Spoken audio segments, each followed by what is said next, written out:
എല്ലാവർക്കും നമസ്കാരം. ഗീതാസ് കിച്ചണിൻ്റെ പുതിയൊരു വീഡിയോയിലേക്ക് എല്ലാവർക്കും സ്വാഗതം. ഇന്ന് നമ്മൾ ഉണ്ടാക്കാൻ പോകുന്നത് പച്ച നിറത്തിലുള്ള ചിക്കൻ വറുത്തതാണ്. അപ്പോൾ എൻ്റെ വീഡിയോ ആദ്യമായിട്ടാണ് കാണുന്നതെങ്കിൽ സബ്സ്ക്രൈബ് ചെയ്യാത്തവരുണ്ടെങ്കിൽ സബ്സ്ക്രൈബ് ചെയ്യുക, ലൈക്ക് ചെയ്യുക, ഷെയർ ചെയ്യുക, കമൻറ്റ് ചെയ്യുക. അപ്പോൾ നമുക്ക് വീഡിയോയിലേക്ക് കടക്കാം. എല്ലാവരും വായോ. അപ്പോൾ നമുക്ക് ചിക്കൻ വറക്കുന്നതിനുള്ള ഇൻഗ്രീഡിയൻസ് എന്തൊക്കെയാണെന്ന് നോക്കാം. ആദ്യമായിട്ട് നമുക്ക് പുതിനയിലയാണ് 1 കപ്പ്. അത് നമുക്ക് മിക്സിയുടെ ജാറിലേക്ക് ഇട്ട് കൊടുക്കാം. അതിനുശേഷം മല്ലിയിലയാണ് എടുത്ത് വെച്ചിരിക്കുന്നത്. അതും ഒരു 1/2 കപ്പുണ്ട്. അതും നമുക്ക് മിക്സിയുടെ ജാറിലേക്ക് ഇട്ട് കൊടുക്കാം. 9 പച്ചമുളകുണ്ട്. അതിപ്പം എരിവ് കുറഞ്ഞ പച്ചമുളകാണ് ഞാൻ എടുത്തേക്കുന്നത്. എരിവുള്ള പച്ചമുളകാണെങ്കിൽ നിങ്ങളത് കുറവ് പച്ചമുളക് ചേർത്താൽ മതി. ഇത് നമുക്കൊന്ന് അരച്ചെടുത്തുകൊണ്ട് വരാം. ഇപ്പോൾ അരച്ചെടുത്ത് കൊണ്ടുവന്നിട്ടുണ്ട്.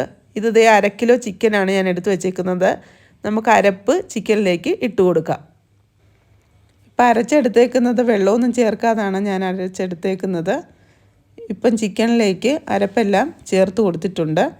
അതിനുശേഷം നമുക്ക് 1 ടേബിൾ സ്പൂൺ ജിഞ്ചർ ഗാർലിക് പേസ്റ്റാണ്, അത് ചേർത്ത് കൊടുക്കാം. അതിനുശേഷം 1/4 ടീസ്പൂൺ മഞ്ഞൾപ്പൊടി ചേർത്ത് കൊടുക്കാം. 1.5 ടേബിൾ സ്പൂൺ കുരുമുളക് പൊടി ചേർത്ത് കൊടുത്തിട്ടുണ്ട്.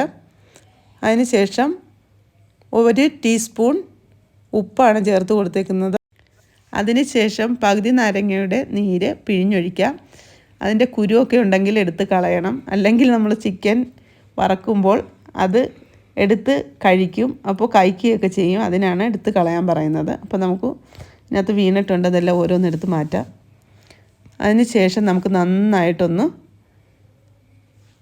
അരപ്പെല്ലാം യോജിപ്പിച്ച് കൊടുക്കാം. നല്ലപോലെ യോജിപ്പിക്കണം. ഇപ്പോൾ അരപ്പെല്ലാം പുരട്ടി മാറ്റി വെച്ചിട്ടുണ്ട്. 1 മണിക്കൂർ നേരത്തേക്ക് നമുക്കിതൊന്ന് മാറ്റി വയ്ക്കാം. ഇപ്പോൾ 1 മണിക്കൂറിന് ശേഷം നമുക്കൊന്ന് ഗ്യാസ് കത്തിച്ച് കൊടുക്കാം. അപ്പോൾ പാൻ അടുപ്പിൽ വെച്ച് കൊടുത്തിട്ടുണ്ട്. നമുക്ക് ചിക്കൻ ഓരോന്നോരോന്നായിട്ട് ഫ്രൈ ചെയ്തെടുക്കണം. അതിന് മുമ്പേ ആയിട്ട് നമുക്ക് ബാക്കി വന്നിരുന്ന 1 അരമുറി നാരങ്ങയും കൂടെ മാറ്റി വെച്ചത് ഞാൻ അതും കൂടി പിഴിഞ്ഞ് ചേർക്കുകയാണ്.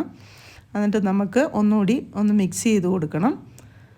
നേരത്തെ മിക്സ് ചെയ്തു അരമുറി നാരങ്ങയുടെ നീരായിരുന്നു മിക്സ് ചെയ്ത് കൊടുത്തത്. ഇത് ഇനി ഒന്നുകൂടെ ഒന്ന് നന്നായിട്ടൊന്ന് മിക്സ് ചെയ്ത് കൊടുക്കണം.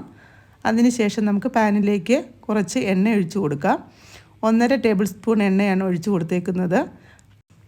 എണ്ണയൊന്ന് ചൂടാകട്ടെ. അതിന് ശേഷം നമുക്ക് പാനിലേക്ക് ചിക്കൻ ഓരോന്നോരോന്നായിട്ട് വെച്ച് കൊടുക്കാം.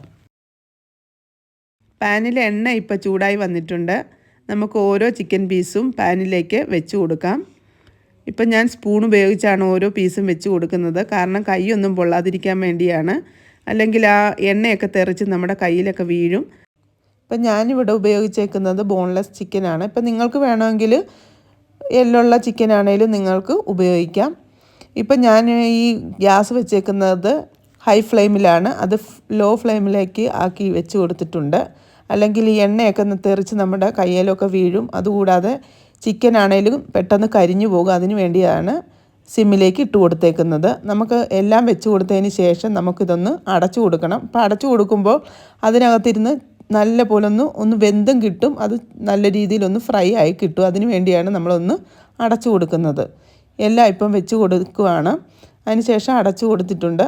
നമുക്ക് ഒരു വശം മൂത്തിട്ടുണ്ട്. നമുക്കിതൊരു വശം ഒന്നുകൂടി തിരിച്ചിട്ട് കൊടുക്കാം. എല്ലാം ഓരോന്നോരോന്നായിട്ട് നമുക്ക് നല്ല പോലെ ഇതൊന്ന് മൂപ്പിച്ചെടുക്കാൻ വേണ്ടിയാണ് ഒന്ന് തിരിച്ചിട്ട് കൊടുക്കുന്നത്. ഓരോന്നോരോന്നായിട്ട് തിരിച്ചിട്ട് കൊടുക്കണം. ഇപ്പോൾ എല്ലാം ഞാൻ തിരിച്ചിട്ട് കൊടുത്തിട്ടുണ്ട്. അതിന് ശേഷം നമുക്ക് ഒന്നുകൂടി അടച്ചു കൊടുക്കണം. അത് ഒരു ഭാഗമല്ലേ വെന്തിട്ടുള്ളൂ. ഇനി ഒരു ഭാഗവും കൂടെ വേകാൻ വേണ്ടിയാണ് ഒന്നുകൂടി അടച്ചു കൊടുക്കുന്നത്. ദേ ഇപ്പം അടച്ചു കൊടുത്ത് നമ്മൾ മാറ്റിയിട്ടുണ്ട് അടപ്പ്. ഇപ്പം ദേ ചിക്കനെല്ലാം വെന്തിട്ടുണ്ട്. നമുക്കൊരു വേറൊരു പ്ലേറ്റിലേക്ക് മാറ്റി വയ്ക്കാം.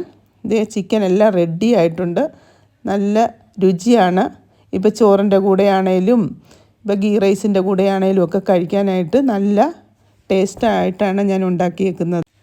ഇതേ നോക്കിക്ക് കാണാൻ എന്ത് നല്ല ഭംഗിയാണ്, അതുപോലെ നല്ല രുചിയുമാണ് ഇത് കഴിക്കാനും. നിങ്ങളിതുപോലെ ഉണ്ടാക്കി നോക്കണം. അഭിപ്രായവും നിർദ്ദേശവും കമൻറ്റ് ബോക്സിൽ അറിയിക്കണം. Thank you for watching.